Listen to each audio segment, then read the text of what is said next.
Dobrý den, my vás tady vítáme s paní profesorkou Hogenovou.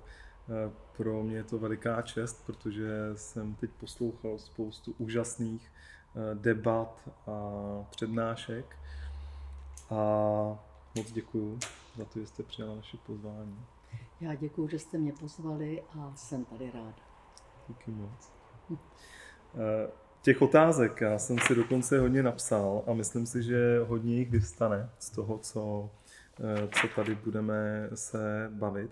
Ale ten pořad, pro který to děláme, který jsme vlastně naše iniciativa, je Jaké chceš Česko. Já bych to na vás ještě zobecnil, na jaký chceme svět, protože když teď vidíme, co se děje v různých zákoutích naší planety, tak my jsme strašně v tom, jaké chceme Česko, ale ani nevnímáme, co se děje ve světě. A hodně bych chtěl protnout východní přístup k tomu celku a západní k tomu individualismu. Tak jestli bychom nemohli začít, jaký chcete svět?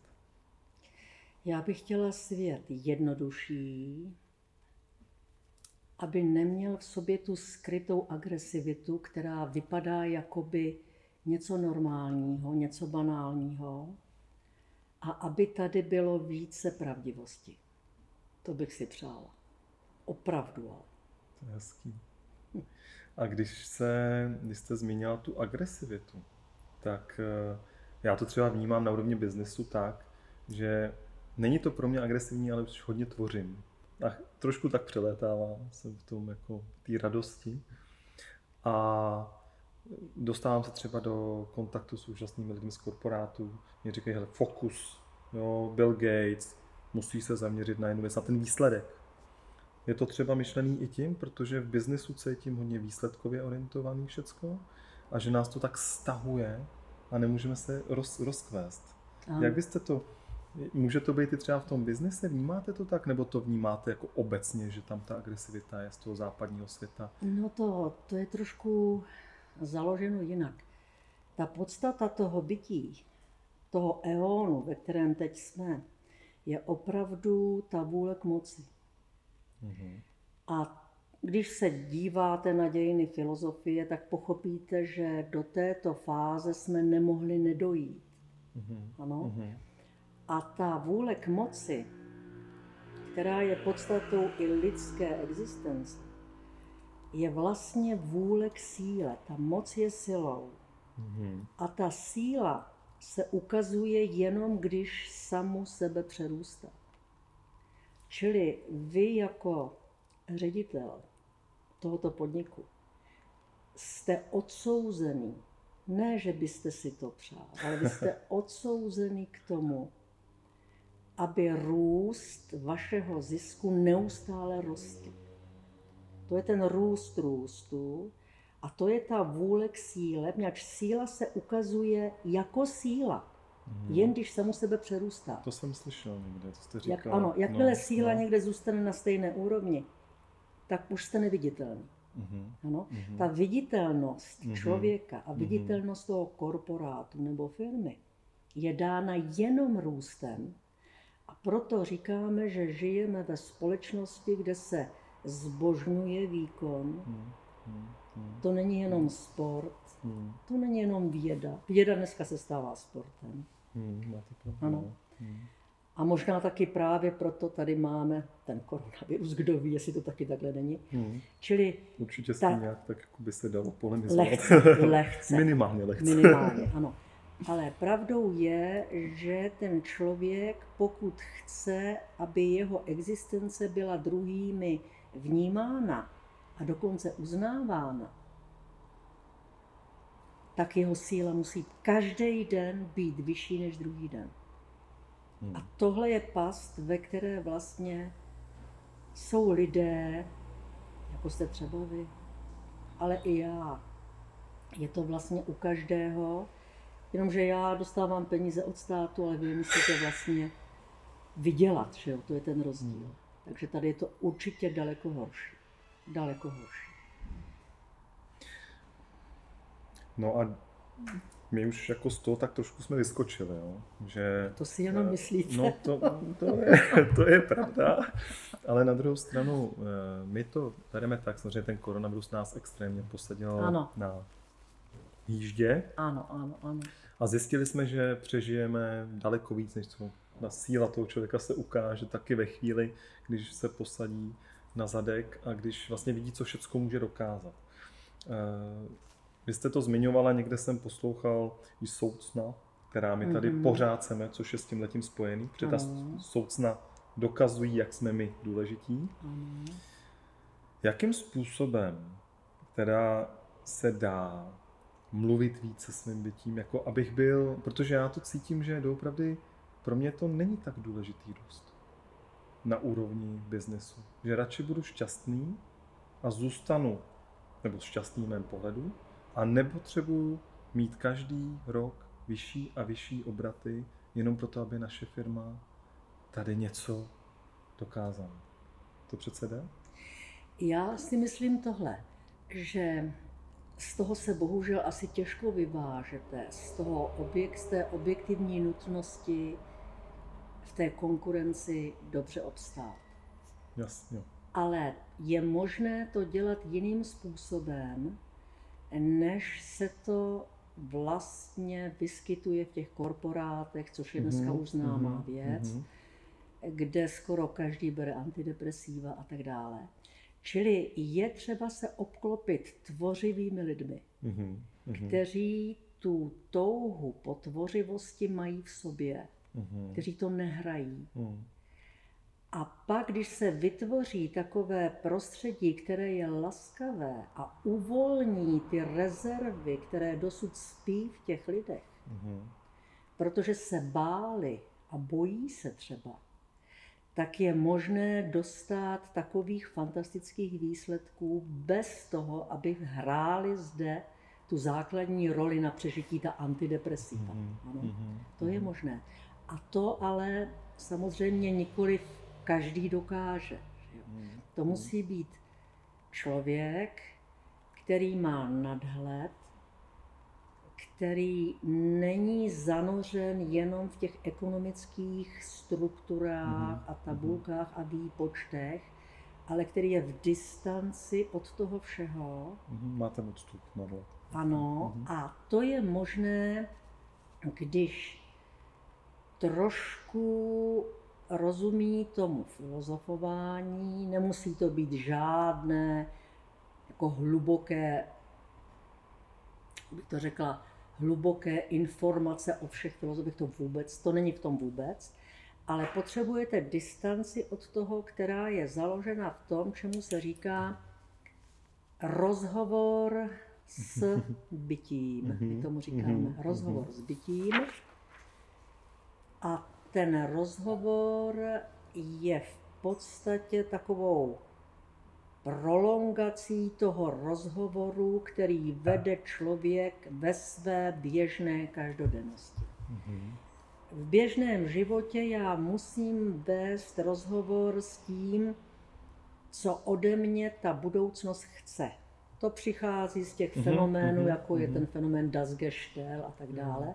Což je docela, to jsou ty povely. To jsou ty povely, výborně. Ale když je ten, řekla bych, ředitel podniku, majitel podniku, nebo je to ta vedoucí osobnost, když je opravdu schopná z toho vystoupit, z toho rozhovoru s těmi povely, a to je možné. A je to možné u těch, kteří jsou schopni, řekla bych,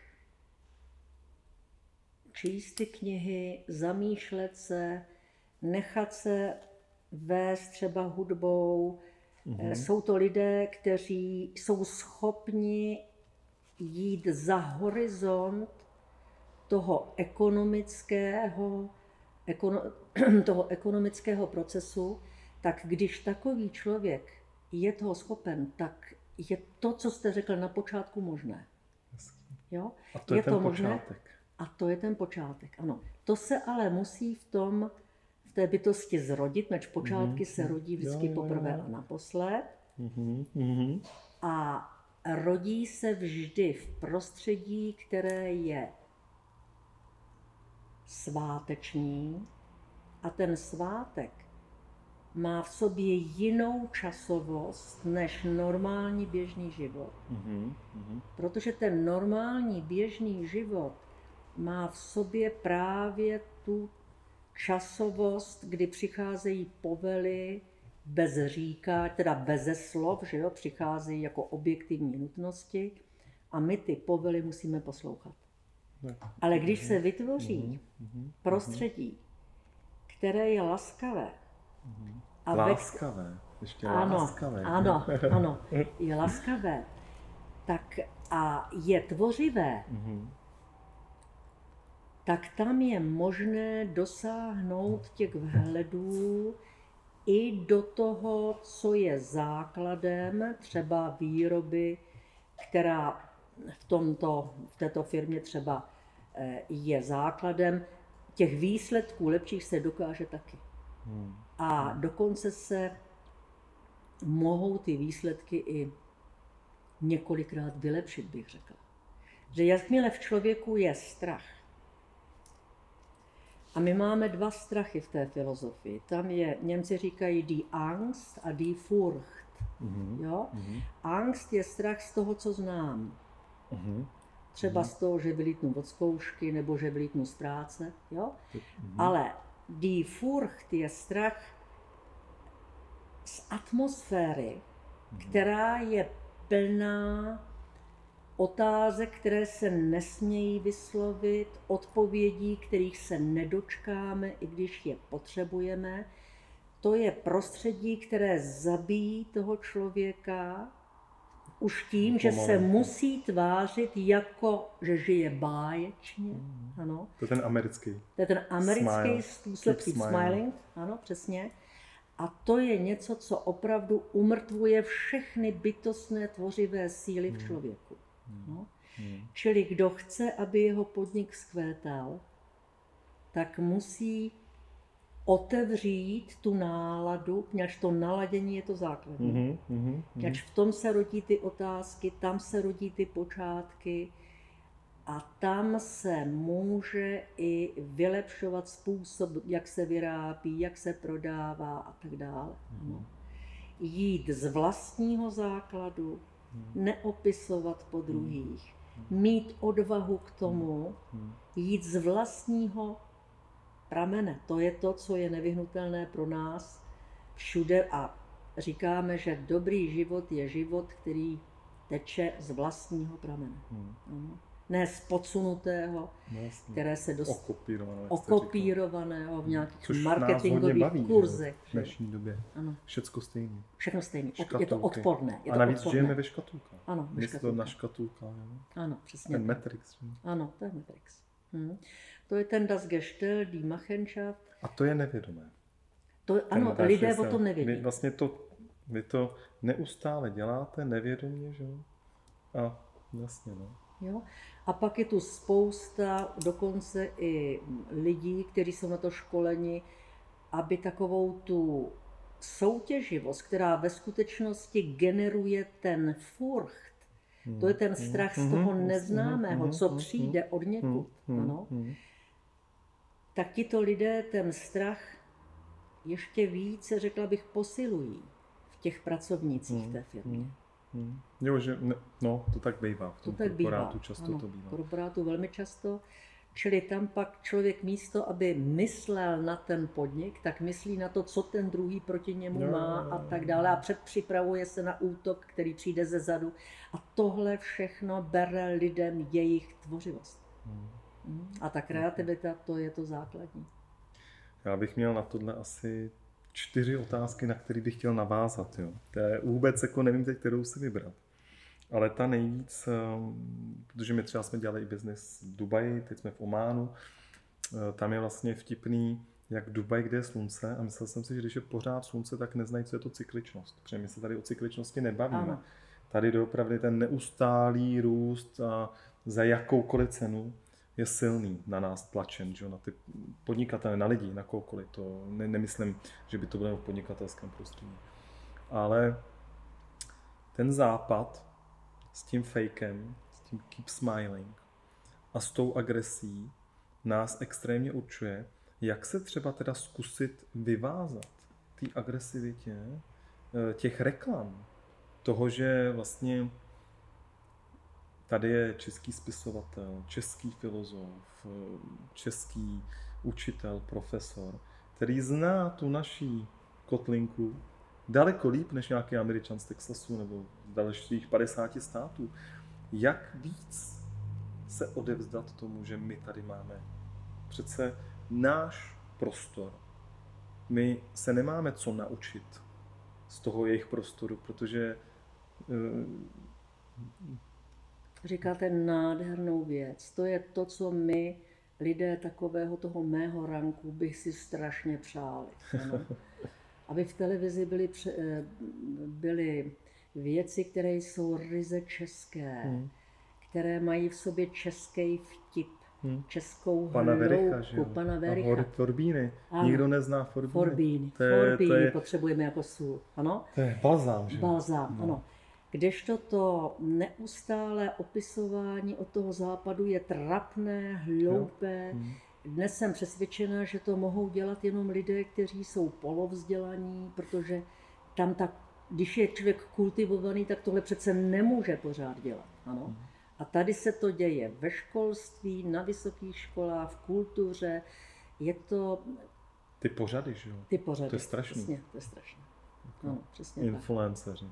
Do šíle. To je, si říkáte, no to snad, jako, to snad není ani možný. Ano, přesně tak. No, já to teda dělám tak, že si pokládám ty otázky.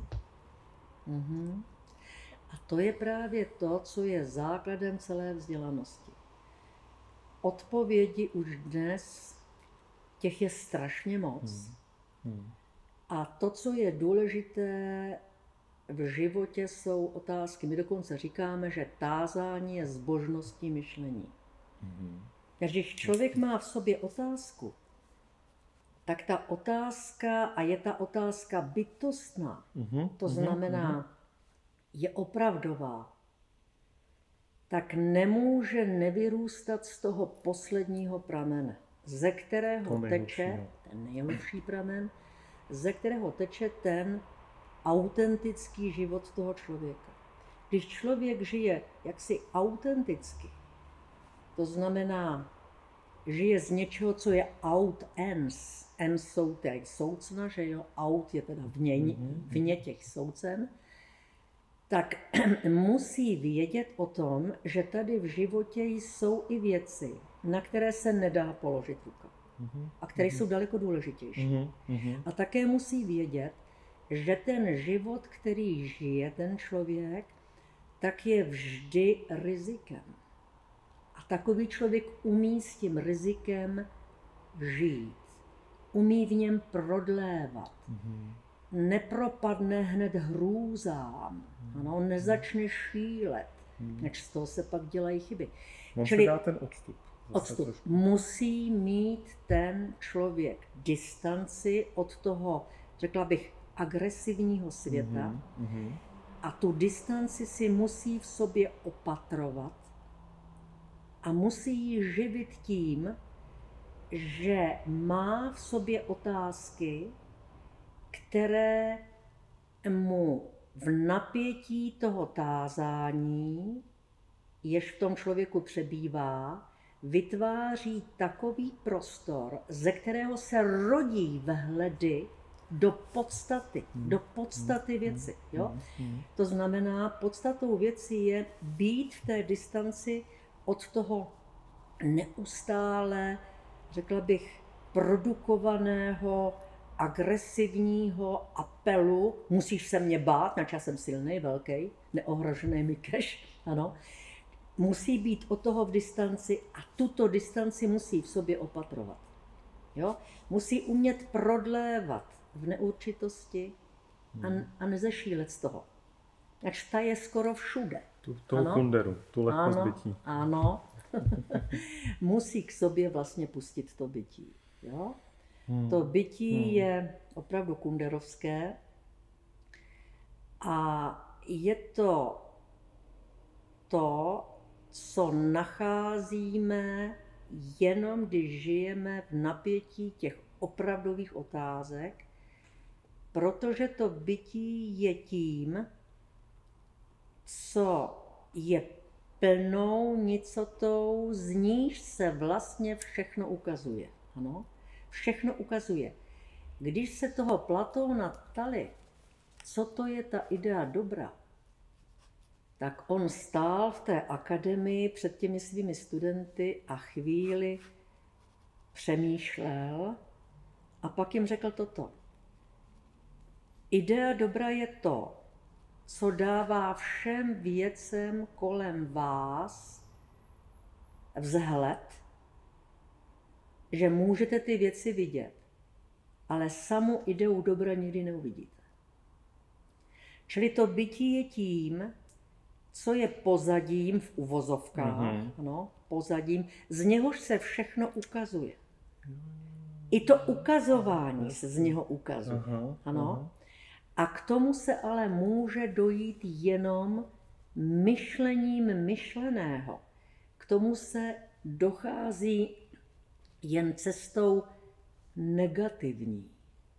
To se říká via negationis a je to cesta, ve které člověk ztratí všechny jistoty. Což je možné i myšlením, kterému se říká péče o duši, kde ztratí všechny jistoty, až je ta duše úplně prázdná. Až je úplně plná té prázdnoty. A v této chvíli ta plná prázdnota, kterou člověk v sobě má, a plná prázdnota, která vlastně je podstatou toho bytí, která je tím bytím, tak v tomto okamžiku jsou ty dvě věci totéž. Ve vaší duši je to totéž a to bytí je totéž. A když jsou dvě věci totéž, tak se stávají jednou věcí. Ano? Když jsou dvě věci stejné, tak jsou pořád dvě. Jo? K tomu totéž dojít je velice těžké.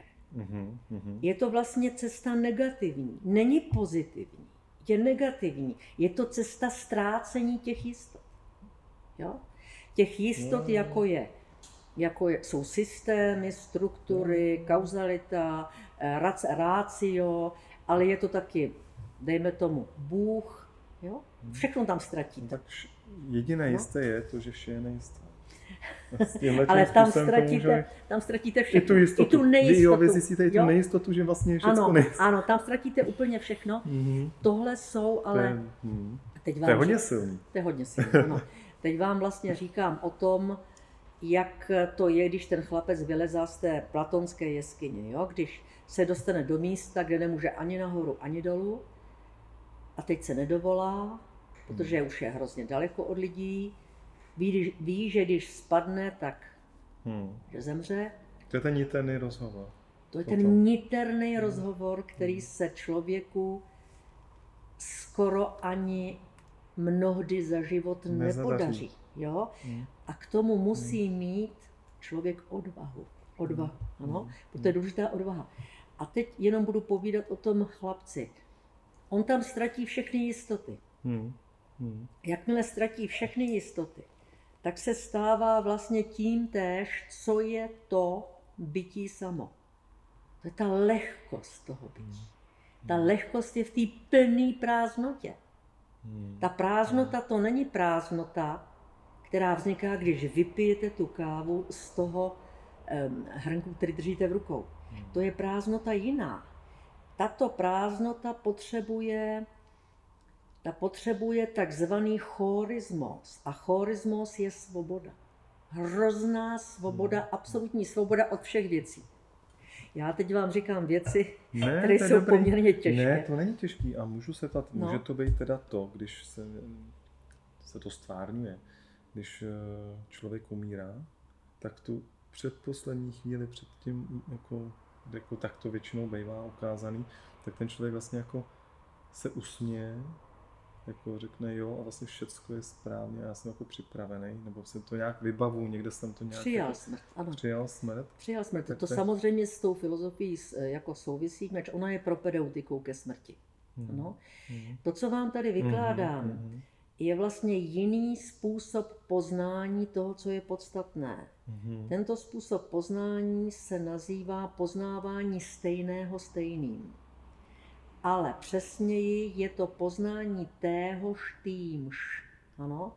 Protože když poznáte tu plnou prázdnotu, tak vlastně poznáte i to bytí. Ale ne pozitivně, že byste ho někde viděl, že byste ho mohl vypočítat, naplánovat, položit si na to ruku. Což nechcem, jako společnost. No, právě. To pozitivní tady vůbec se nedá použít, čili tady se nedá použít ani ta kauzalita, ta sukcesivita a to myšlení racionální. Tady to je jinak. Ano? Čili ta cesta negativní vede k tomu, že ztratíte všechny jistoty, máte v sobě tu prázdnotu, o které mluví Milan Kundera, a najednou jste tím samým, co to bytí, a pak nemáte strach ze smrti. A tohle vám dá obrovitou sílu. Největší sílu. Největší sílu. Já to cítím.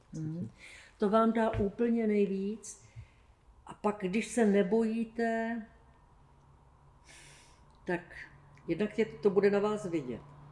Takže ti, co vám budou vládnout, vás nebudou mít za to rádi, protože se vás budou obávat v jistém smyslu.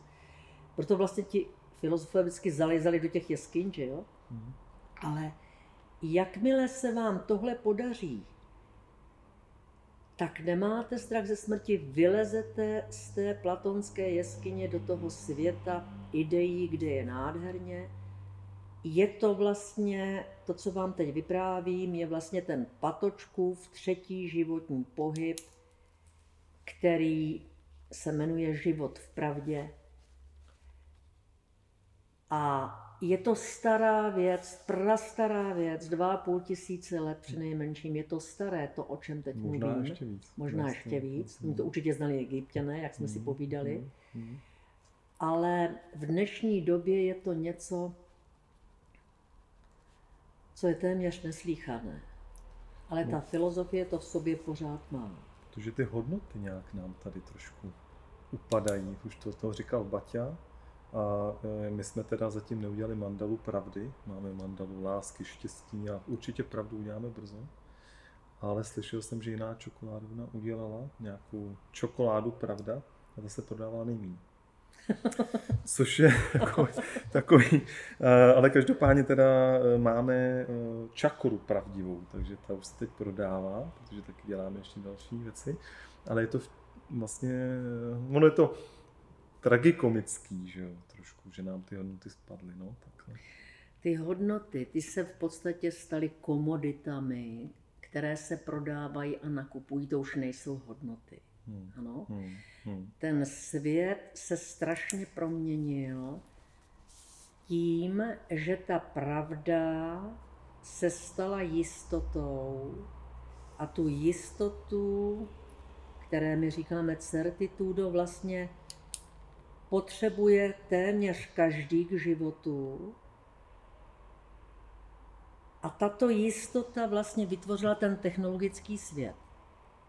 A ta technika tady jde jenom po jistotě. Všude. Ale právě protože jde jenom po jistotě, tak dělá šílenou chybu, protože jistota je jistotou, jen když se ukazuje na pozadí nejistého. Jo? To nejisté, kterému říkali staří Řekové apeiron, tak to, jak to vždycky říkali někteří filozofové, ten novověk vypil apeiron. Já jsem si chtěl udělat legraci, že v Rakousku si potom dáte apero. A... Apeiron znamená bezmezno. Nemá to žádný tvar a toto bezmezno je v podstatě něco jako to bytí, ze kterého pak všechny tvary vycházejí. Protože jsme vypili ten apeiron, tak ta jistota se musí nenápadně přetavit v nejistotu. Aniž si toho někdo všimne. Jo, to je zase to, že nevidíme. Postupnými kručky se to vlastně nevidíme jako... to, nemůžeme to vidět. Nemůžeme to vidět, protože my vidíme jen to, co je pozitivní, co má pozici neboli místo. To místo musí být ohraničené, tím pádem matematizovatelné, používá se to k plánování budoucnosti. To jsou statky taky. To je všechno. Ekonomický ano, ostatní. ano, přesně tohleto. Čili, aby jsme měli jistotu, tak je to možné jenom na pozadí nejistého. Čili to nejisté se nemůže zabít, jako se to vlastně zabilo v tom novověku. Jo? Víte, podstatou té techniky není vůbec nic technického. To je filozofie. Jo? To je ta Descartova filozofie, která je založena na té jistotě toho subjektu, že jo? Cogito ergo sum, jen to, co je clare et distincté, může být předmětem, který je důležitý. Jenže tady jsou věci jako dobro, krása, pravda, spravedlnost, které nemají tvary. Nedají se matematizovat. No ale potom my tady daleko víc, pardon, jestli vám skočil do řeči, jako zbožďujeme jenom to, co se dá matematizovat. Ano, přesně tak. A to je to myšlení more geometrico, které je základem toho technologického novověku, ve kterém žijeme. A ta strašlivá jednostrannost, která směřovala jenom k té jistotě, si vytvořila ten pándán toho nejistého pravděpodobně teď v té pandemii. Ano. Protože my tvrdíme, že, jak se to říkal Aristoteles, že techné miluje tiché. Techné miluje nahodilost. Techné k sobě přitahuje nahodilost. Jo? Pamatujte si na Titanic. No, jasně. Na první cestě. Jo. Ano? Technologický zázrak. Na první cestě konec. Náhoda. Čili techné přitahuje... Nabubřelost, ne? No to taky. Ale ta nahodilost, jo? To tiché, řecké, ti Řekové už to znali. Že musíme pustit do toho našeho světa tu neurčitost. To je to, co v prostředí, třeba v podniku, je povoleno. Je taky povoleno se občas mailit, když člověk není Bůh a nemůže se nemailit totiž. No v podniku určitě ne. Ale ani v životě. Člověk dělá strašně chyb. A když si myslí, že se nikdy nebude mailit, tak o tom říká Hegel a Heidegger, to je vlastně ten největší omyl vůbec. No jasně. Jo? No. Čili omyly jsou to, co taky patří jako doplněk toho, co se dělá dobře. Jo? A omyl, pokud se přijme, tak je to veliké dobro. Ač tudy už pak nepůjdeme. Ta první zkušenost nemusí už být druhá znova, že jo? Ano, ta už pak není znovu. Ano, ale to jsem chtěl samozřejmě mluvit o něčem úplně jiném, no. A určitě se potom ještě na to zeptám, ale chyby, jo, to je samou sobě neuvěřitelná věc. Vemte si, že my zbožďujeme sportovce a už jsem se tady o tom bavil s jedním sportovcem a vlastně třeba v basketbale, když někdo střílí s 35% úspěšností, což není moc, tak je to špičkový hráč. A všichni říkají, ty seš úžasný. A je zvláštní, jak jsou schopní nevidět to, že se trefí jenom jednou ze 3. Ano, a tady ve firmě nebo kdekoliv, my chceme 100%, ty výsledky, ale my chceme 100% jistotu něčeho, přičemž my ani tak trénovaný na ten jeden blbej pohyb, jako vyskočit a střelit, nejsme. Ano. Tady je tolik proměnných. Už to je sám o sobě veliký paradox. Ano, přesně tak. Ta lidská bytost na cestě toho života vždycky je uvrhována, my říkáme, do situací. A ta situace nikdy není uzavřená. Ta má vždycky nějakou díru. Jo? Čili vy nemůžete přesně vypočítat, jak se bránit proti tomu náporu negativnímu přicházejícímu z té situace. To se na 100% vypočítat nedá. No, ale neurčitých. Ano. Tam je spousta neurčitých proměnných. V tom sportu skoro máte pořád neurčitost. Máte se trefit do koše po tom, co předrybujete to hřiště. Ano, přesně. A stejně, ale tolerujeme jenom 1/3 úspěšnosti. Ano, přesně tak. A vidíme to jako nejlepší jako výkon. Úspěch. Jako úspěch. A tady nevidíme ten úspěch při té neurčitosti. Jak je to možný? Vemte si, že když něco špatně řeknu, udělám nebo řeknou, no on zas tak dobrý řečník není. Ale nikdo neví, že to člověk řekne jednou, třeba z 10 slov. Tady je to jednou ze 3, kde je úspěšný, že? Ano, přesně. To je pravda, co říkáte. Prostě dovolit si být člověkem a nechtít být strojem. To by stačilo. Já se vás zeptám.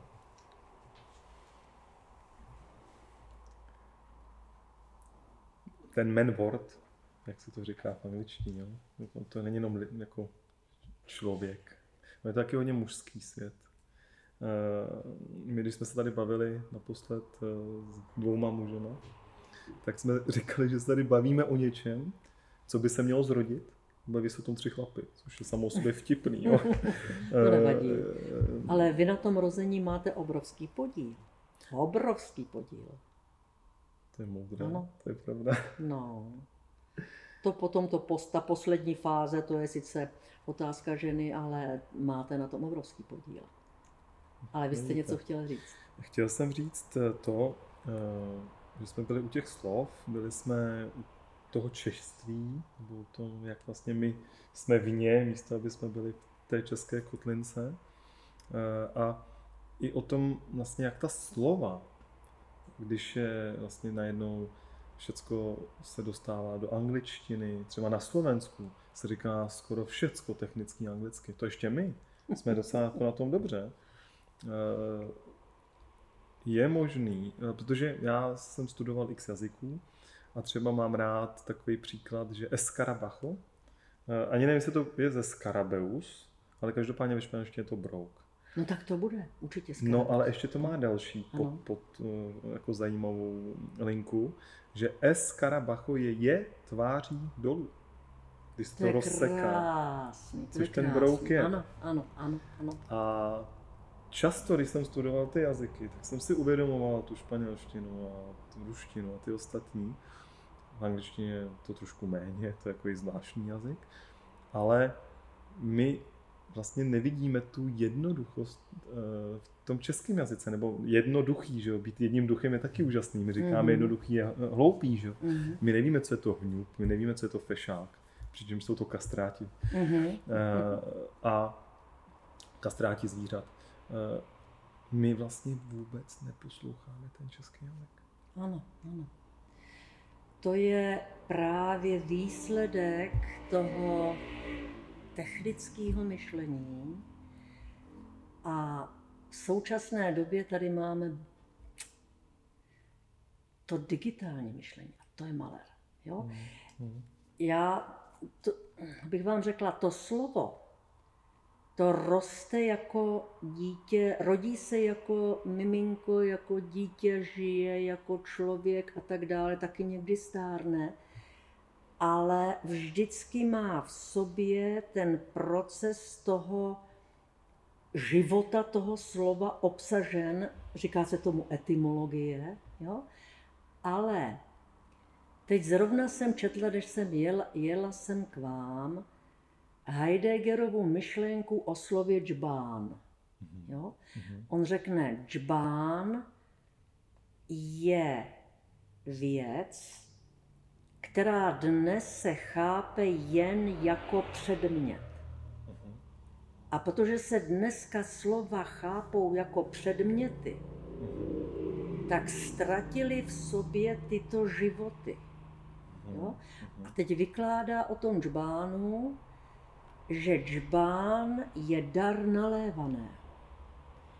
Že džbán je tedy, ten obsah toho džbánu dává člověku ve skutečnosti to, čím se ten džbán jako věc stával tou věcí, to znamená uvěcňoval se. Ano. A že v tom uvěcňování je schováno to, že ta pramenitá voda, která je darem nalévaného, tak ta padá z nebe, padá do té země.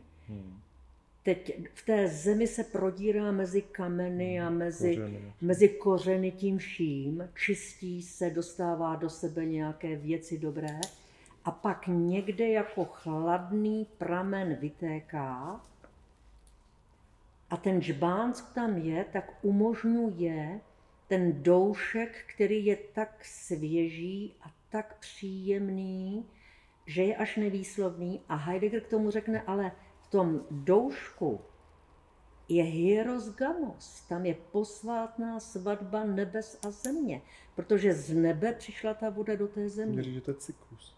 Ano, je to vlastně to, čemu staří Řekové říkali kosmos. Kosmos znamená řád v řečtině. No? A tento řád je držen tím, že dennodenně vzniká svatba mezi zemí a nebem. To je vlastně Gája a Uranos.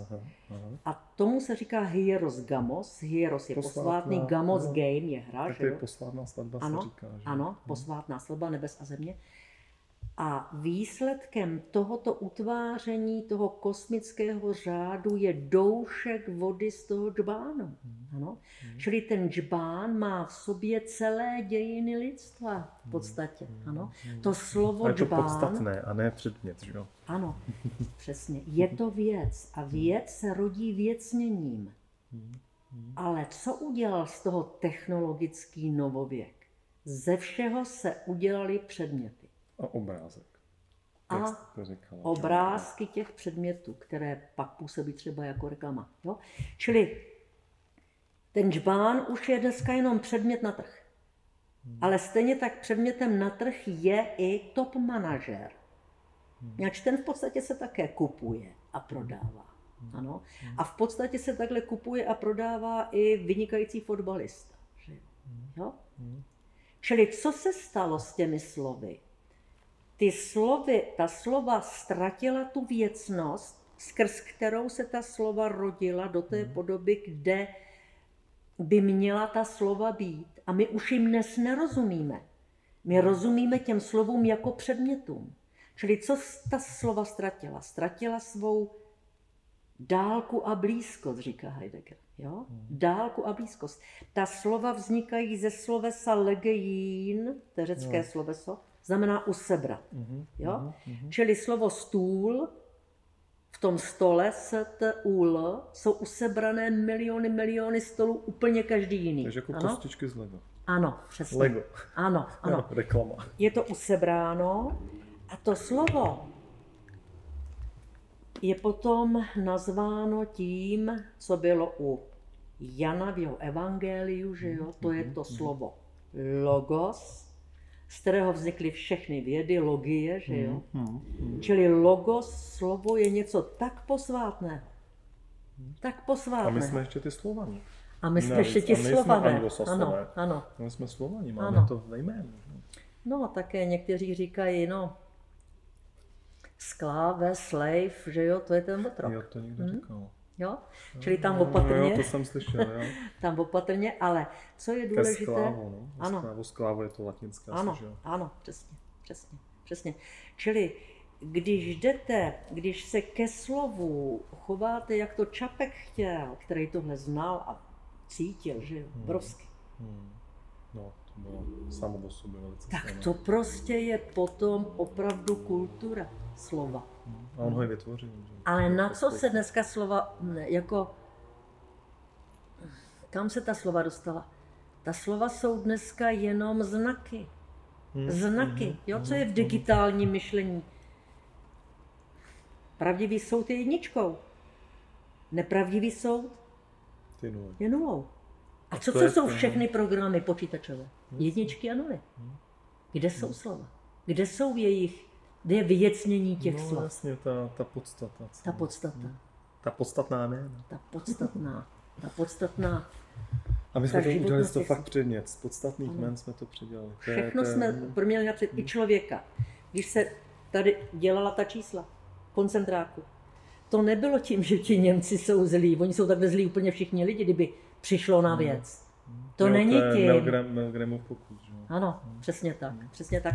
To je tím, že ten člověk se stal také předmětem. No tam to bylo dovedený do totálního. Němci všecko dělají dokonce, že jo? Že jsou strašně s Japoncema. No, Japonci taky, jo? Čili to, že se člověk bral jako věc, jako předmět. Jako předmět. To je největší chyba technologií a vlády technologií v dnešní době. A to je ale i opakuji, samozřejmě. Co máte my máme napsáno? Personální guru. Co má napsáno na dveřích? Lidské zdroje, ne? Tak to je ono. To je hustý. To je ono, to jsou lidské zdroje. Čili ten dnešní člověk se stává objektem, aniž o tom ví. Ten geštel, který neustále vylamuje z toho člověka jeho tvořivé síly v podobě těch jaksi povelů, které ten člověk dostává a musí je poslouchat, tak ten z něho dělá ten objekt. Člověk se nakonec s tím i spokojí. Dáme jim a trošku jim, ne, vezmeme jim hodně a trošku jim dáme. Oni to neuvidějí. Ano, přesně. No a to je zajímavý, když jste teda o tom mluvila, my jsme tu měli právě Vaška Dejčmara, který dělal i film Psychopati nebo Ryba smrdí od hlavy, právě o těch korporátních vedoucích. A vlastně byl spoluautor nebo spoluinvestor na natočení Havla, toho filmu. Říkal, že už Havel o tom mluvil v těch jeho, nebo už nedávno, že jako porovnání s 2,5 tisícema, pardon. Ale zase s tou historií tady, co máme teď a s našimi mladými a se sami sebou, že mluvil o tom, že když vlastně ztratí to slovo smysl, což jako vina, nevina, to vlastně přímo takhle nějak mluvil Vašek, tak začíná ten Babylon a vlastně jako končí ta civilizace. Ano, protože to slovo nemá tu jasnou podstatu. Ano. No. Ano, přesně tak. A to je dnešní doba, která právě v tom, co jste řekla, je ta agresivita, o které my často mluvíme. Ta agresivita je skrytá. Jo? Předtím byla viditelná. Předtím byla viditelná. Teď není vidět. Čili krutost, která jako protrahuje životy nás všech v dnešní době, je velice citelná, je silná, ale nevypadá jako krutost. Není vidět. A to je právě to, co z toho života dělá neustále opakování stejných procesualit, ze kterých ten člověk vyhoří jako papír a lítá za psychiatry.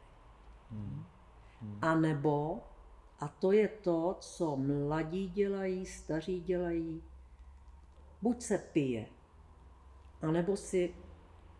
nebo drogy. Jo? Ty drogy jsou vlastně spolu s tím alkoholem, ale také s tím, že mám obrovskou moc nad lidmi, to je taky taková závislost, tak jsou něčím, co vás jakoby z tohoto neustálého opakování téhož, v čem se nedá žít, vás toho vylomí. Jo? Takže na chvilinku je vám dobře. Jo? A to je ten křečší závod neustále a vy vyskočíte. Ano. Ale nevšimnete si, že jste ve větším. Víc a víc a víc. Ano, přesně tak. To je to, co ten dnešní člověk neví, nechce to slyšet, bojí se toho, protože má v sobě ten die Furcht, to je ten strach z toho, co nevím co, ale vím, že něco jde, nevím co. Ano? Ten strach, který se v těch lidech tvoří, aniž také o tom ví. Ti lidé dokonce mají strach z toho, že by na nich byl vidět ten strach. Ano. To musí být pořád tím musím ukázat. Vypadat. To je ta důležitost. Ano, důležitost. Spouštění toho ega. To je ano, přesně. Jste mě samozřejmě jako vnímám to, že ten strach z toho, ne strach, ta agresivita toho neviditelného je velice silná. To je velice silná. A chtěl jsem se zeptat, když teda, že jsem to tady i měl, můžu to s tím spojit? Ano, samozřejmě. A to je, když jsem byl třeba, cestoval jsem v tom Španělsku a pak v Salvadoru, tak jsem viděl tu agresivitu těch kolonizátorů.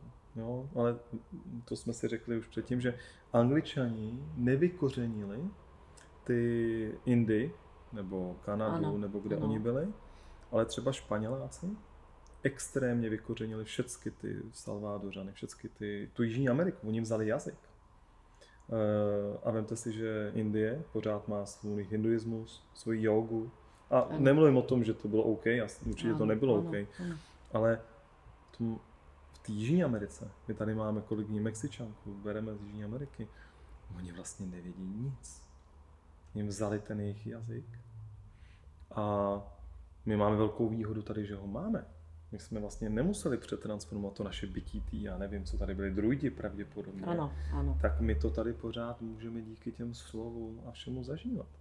Takže jenom takový to, jako ta agresivita, jestli to taky tak vnímáte, že tam byla, třeba z toho Španěl, jako že tam dřív byla, jako ale viditelná, a jestli jako teď teda jako, jestli to vnímáte tak, že jako teď je to horší. Ne, nemyslím to je jako špatně řečený, ale jestli, jak to říct, protože tam byla to vědomí, to bylo vidět. Ale taky postupnými kroky to už za 500 let nevidějí. Takže jestli jako my bychom doopravdy jakým způsobem zapracovat na tom, aby nás ty digitální technologie tak neovlivnily. Jestli třeba, kromě toho, že to vypnu. Ne, ty digitální technologie jsou dobré. Jak říkám, technologie sama o sobě je dobrá. Ta filozofie, která v ní je nebezpečná. Dobře.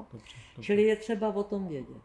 Je třeba vědět o tom, že když člověk usebírá z mnohého do pojmu tou cestou, která se jmenuje logika, a pak toto, co mu zde vyjde, pak ještě uvlastní, to znamená, stane se to součástí toho pramene, ze kterého ten člověk vlastně teče a jeho život se vlastně realizuje, tak ten člověk je autentický, má své kořeny. Jo? Jakmile lidem na pracovišti vezmete možnost žít z jejich vlastního pramene, tak oni vám nebudou dělat tak, jak byste potřebovali, protože je to nebude bavit. Že jo? Tam ta práce musí být sebepotvrzení bytostných sil toho člověka. No ale nám vzali kořeny. Pozor, u nás v Čechách ještě pořád je to v pohodě. No skrze svátky. Ty svátky už tady nejsou a nemají ty... Dobře, když vezmeme Řecko, tak tam byla Sparta. A neříkám, že Sparta byla správně, ale tam byly jasně daný rituály. Asi by nikdo z nás nechtěl být ten muž, který umíral ve 40, když měl štěstí, ale věděli, že půjde bojovat s někým, dostane se do nějakého jako statutu a je to jeho role. On v tom žil, a taky to byl asi ten geštel. Asi. No, ten geštel je dnes něco jiného. Je to jiný. To je něco jiného, pozor na to. Ta strašlivá potřeba mít tu jistotu, ta se vlastně převalila do budoucnosti. Čeho se bojí dnešní svět? Budoucnosti. A on tu budoucnost potřebuje dostat pod svou kontrolu a proto ji v podstatě vypočítává. Jo? To jsou ty systémy, struktury, které se vytváří v těch různých výzkumných ústavech a tak dále, na ministerstvech. Čili ta budoucnost není přicházením bytí k nám. Ta budoucnost je přicházením toho, co bylo vypočítáno k nám. Proto ten člověk se v tom cítí jako bytost vykořeněná, jako loutka a vyhoří. On vlastně už nemá možnost žít někde ze svého vlastního pramene, Protože se mu to nedovolí, ač ty povely neustále přicházejí. Ano? Víc se nám všechno vlastně determinuje. Náš život je řízen od počátku do konce. Ano? Kde je člověk se svým já a může se rozvolit a být opravdu tím, čím je? Vždyť on už ani neví, co to je. Ano? Jo, víš, kdo já jsem, se říká. A ten člověk to neví, že? Ano. No. Potřebuje prostě se opít, aby najednou vybláznil a bylo mu dobře chvilku. Jo? Ale ten geštel, to je neviditelný vlastně výrobek, výsledek té strašlivé potřeby zajistit si tu budoucnost. Jako pojištění života. Ano, pojištění. Jo? Já se pojistím proti životu. No a když teda to vezmu ty rituály, té Spartě teda pro mě, co znám, nebo v Řecku, tak tam jako to opravdu ta přítomnost byla daleko, jakože to berete, že byla víc reálně? Že tam to nebylo tam jako ta vypočítaný? Ta budoucnost se nevypočítala. Tam nebyla prostě, ne, tam se žilo prostě. Tam se žilo víc, řekla bych, v přítomnosti. Dnešní člověk, vy jste pan ředitel podniku, vy vůbec nemůžete žít v přítomnosti. Vy musíte pořád myslet dopředu. No, možná jako trošku, jo, není to úplně chtěný. No, čili, protože to ale víte, že takový život vám bere vás samého, tak se z toho vyvazujete a jezdíte na koni a máte prostě spoustu svých vlastních světů, na které si nenecháte sáhnout a víte, že můžete tam být u sebe samého. Ano? A tam vlastně také čerpáte tu energii k tomu, abyste potom mohl tady dobře pracovat. Ano? Ale většina lidí podniká tak, že dělá 14 hodin denně pro ten podnik. Že? Ale oni musí dělat těch 14 hodin. A nedělají to v radosti. Často ani. Na počátku radost je, pak už je hrozná únava, pak se vyhoří, pak přijde infarkt, přijdou nemoci, nemohou nepřijít. Protože ten člověk žije v tak obrovském napětí, to jsou stresy. Takže to nemůže být jinak, že žaludeční vředy a prostě průšvy. To může chodit, běhat a všechno může, ty žaludeční vředy přijdou stejně. Jo? Protože nežije... No nepouští to ze sebe. Nemůže to ani pustit ze sebe. Nemůže. Většinou o tom ani neví. Že jasně. A většinou to jsou ty neví. otázky, ta 13. komnata, že to v sobě jako ututláváme. Každý z nás něco. Ano. Prostě. Já to mám taky. No, když já neříkám, že bych byl jiný. Že samozřejmě se nám některá témata otevírají hůř, než to. To je zajímavý to takhle poslouchat. Teda.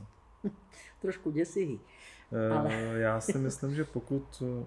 Mně se líbí ta odvaha, jo? Protože původně, když jsme si spolu jako teda psali, tak jsme řekli, že to nazveme cesta je cíl. Že? Ano, a je to pravda. A je to tak. Je to tak. Tady celou dobu bavíme o tom, že ta cesta, ty malinkatý krůčky by měly být prožívány naplno v každodenních činnostech. Vy říkáte, že jsou to nějaký záblesky, že jo? Ty krásné chvilky, že jo? Že jsou to záblesky štěstí. Ano. A potom můžeme vlastně skrze to vlastně, ani ne potom, protože to potom není. My jsme tady že jo? Ano.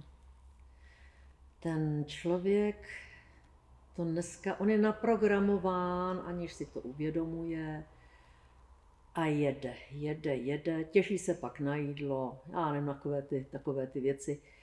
Vede ten život dost ubohý. Konzumní. To jsou tady soucny. Kterými se definuje. Ano. To je ten bios apolaustikos, ten život poživačný, kdy vlastně takový člověk je přesvědčen, že je chytrý, když se umí vyhybat strastem a nalézat ty slasti a prožívat ty slasti. Což je zase ta nejistota versus jistota. Určitě, ale co je nejhoršího, tam je nepochopení v tom, že slast mohu prožívat jenom na pozadí strasti. Čili tohle není pravý štěstí. Takže pravý štěstí je takové, kdy hrozně moc jste. Máte hrozně moc bytí v sobě. Jo. Hrozně moc, ano. Nesnesitelnou lehkost toho bytí, ano. Takže jakože prožíváte i třeba, jakože jste spojený s ostatním, jako s jejich bytím. Ano, to je ta nesnesitelná lehkost bytí, to je ten chorismos. A to je ta svoboda. Jo, ta svoboda, která není jenom poznáním nutnosti, jako je to u Marxe a u Spinozy a jak se to dneska chápe mezi lidmi běžně. Ta svoboda je svobodou k tomu, co vás zakládá. Vás zakládá. To znamená, je to svoboda k tomu prameni, ze kterého žijete. A k tomu musíte dojít. A ta cesta je starostí o duši, je péčí o duši. Jo, to je ta epiméla, která je stará 2,5 tisíce let a která znamená, že musíte k sobě pustit, jak vždycky říkám, běsy a běsíky. Pustit. Nemít je v 13. komnatě. Pustit přiznat si je. Prodlévat s nima. Vědět, že žiju i v neurčitosti, se kterou se musím smířit. Jinak mě to úplně sežere. Ano? Umět riskovat. Jo? To je ta odvaha. To je ta odvaha. Tu odvahu ale nepotřebujete jenom k tomu riskování. Tu odvahu potřebujete k tomu, abyste tu aroganci, kterou vidíte u těch, řekla bych, magdhábrů někdy, jo, kteří se kolem vás jako objevují, abyste to mohl přežít v naprostém klidu. Ustát. Jako bez stresu. Bez stresu a umět se radovat z malých věcí. To je dneska to nejdůležitější. Že jestli se někde ukazuje to věcnění těch slov, jak jsme o tom mluvili, tak se to ukazuje v nenápadnostech. Jo? Ne to, co je moderní a co je in, na to kašlete. Ale nenápadnosti. K tomu musíme si, a já to taky u sebe dělám, musíme si vlastně nechat narůst k tomu tykadla. Jo? A pak se dá vyžít šťastně. Pak máte radost. Já vždycky koukám, když jdu a říkám, tak, kde bych mohla vidět dobro? Kde bych mohla cítit dobro? Jo? A já ho většinou cítím v takových pitomostech, jako jsou stíny na zemi nebo někde ve stromech. Jo? A tohle to mě dává obrovskou sílu přežívat samotu, prohry životní, bolesti, já nevím, všecko. Jo? A tohle to je ta nádhera, kterou ten život umí člověku darovat, když se otevře tomu přicházení, to je to bytí. Měč to bytí přichází v těch nahodilostech, v těch stínech, v těch záchvěvech, v těch okamžicích. Ano? Najednou jste přitom a ta přítomnost má šíleně moc bytí a tomu se říká štěstí. Ano?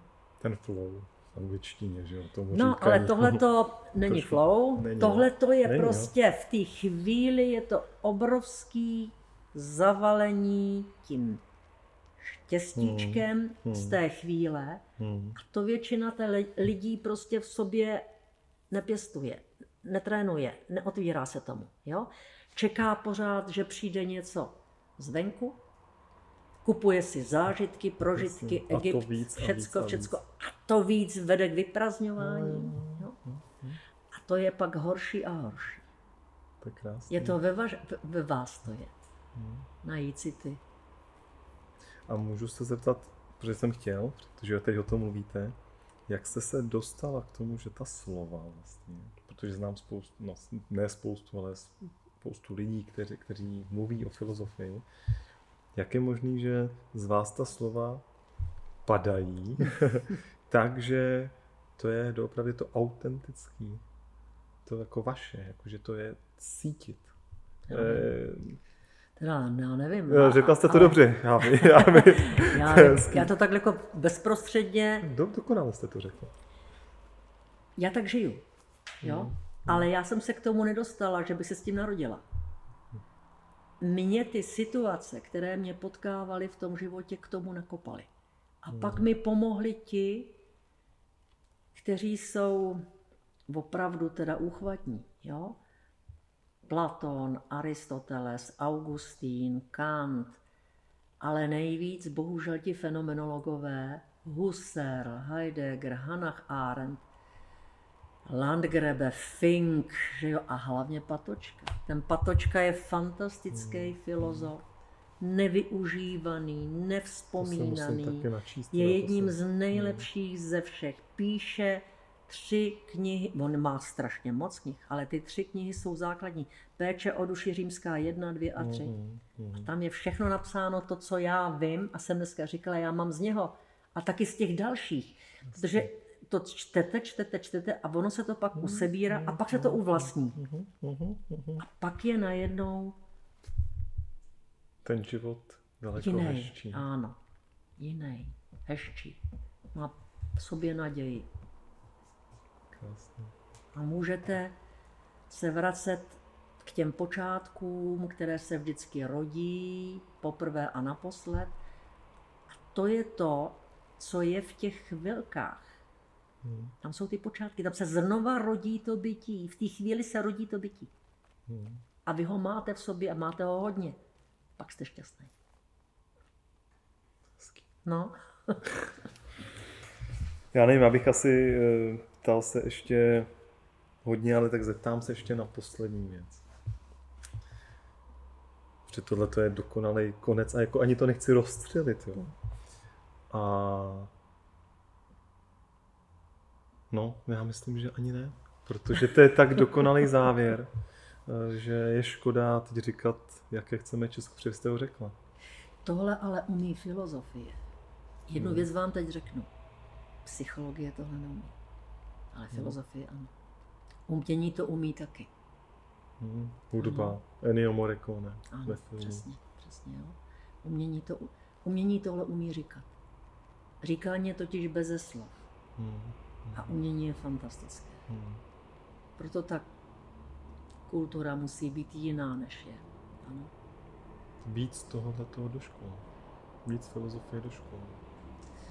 Jo, o tom radši nebudeme dál mluvit. Dobře.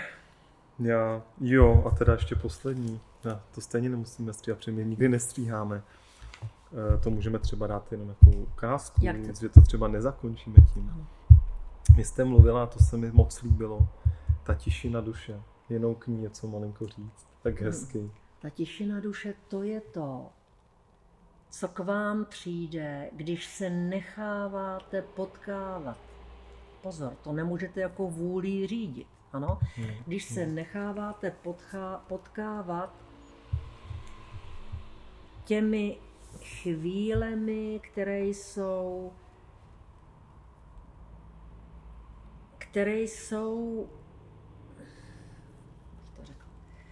těmi chvílemi, které se nedají předem vědět, když se otevřete tomu přicházení, které tady je pořád, jinak by tu nebylo to bytí. Kdyby tu nebylo bytí, nebyla by tady i soucna. Kdyby tu nebyla i soucna, nebylo tu vůbec nic. Jo? Nebylo by tady ani to nic. Ano?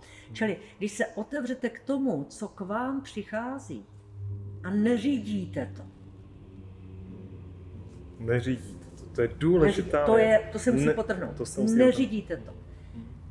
Tak budete pozdravován těmi momenty, které uvidíte v korunách stromů, ve stínech, které se pohybují na zemi. Proto máte ráda přírodu. Strašně, jo? Proto jezdím na kole. Vy jste chtěla přijet na kole, což je to teda strašně daleko. No to jsem ráda, že to tak nebylo. Ale pravdou je, že tohle přichází jen, když člověk není pánem toho všeho. Jo? Když je prostě prostinkej, otevřenej, odvážnej a nechává se vlastně pozdravovat. Spousta lidí to už umí. Někteří moji žáci jsou fantastičtí. Krásný. Takže naděje je veliká. Obrovská. Vy říkáte, že jste někdy temná a že to je jako temná v tom, co říkáte, že to je moc silný, ale já to, co slyším, tak já jsem tak oblazen, když to řeknu, protože mně to připadá, že jo, jsou tu nějaká bolestná, úskalí. A mám Jsou. 8letou dcerku a 3letého synáčka a vím, co je to technologický pokrok. Ale když poslouchám vás, tak já to budu postovat teď na LinkedIn a všude, snad každý druhý den. Ne, ono to je tak, já to nemám ze sebe, já to mám taky i z toho Heideggera, který je přesvědčen, že ten svět je vlastně neustálá hra takzvané čtveřiny, což jsou nebeští, jsou to pozemští a je to země a svět.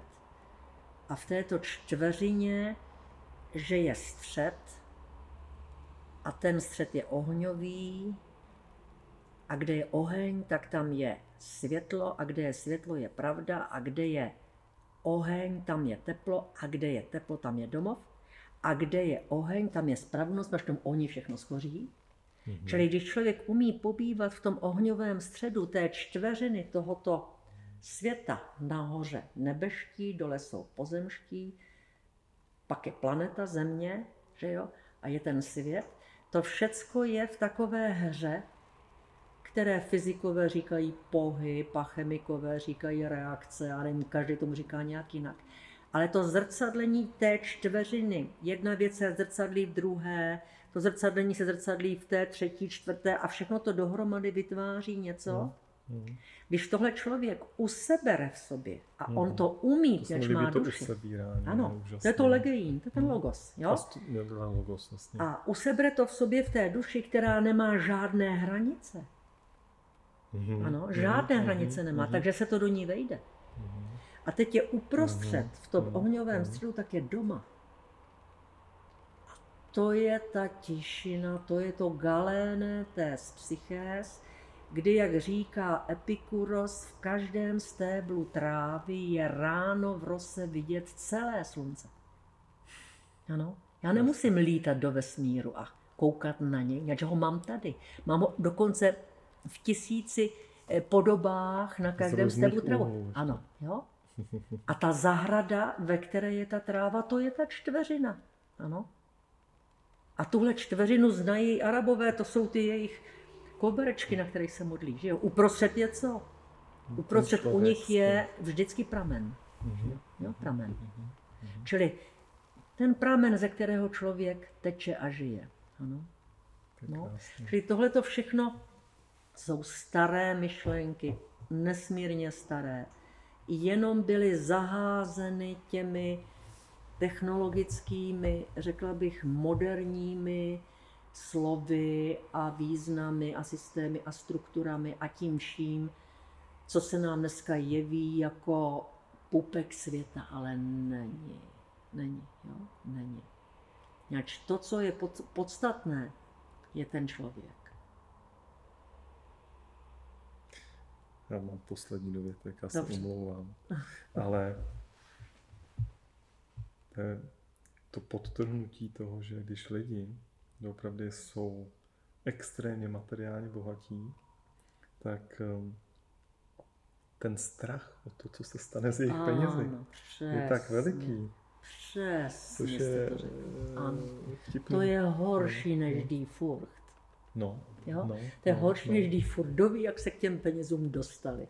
Když se oni k těm penězům dostali tímto způsobem, musí nutně vidět, že nejsou sami na světě. Že se musí strašně bát. Jo? Čili ten Komenský nám říkal, v bohatství je to stejné jako s ohněm. Nesmíš být moc blízko. Ještě spálí. Nesmíš být moc daleko. Byla by ti zima. Moc děkuju. Já děkuji moc krát, moc si to vážím, že jsem mohla s vámi tady pobít a povídat si, takhle hezky si povídat. Děkuji moc krát. Taky vám moc děkuji. Díky. Nashledanou.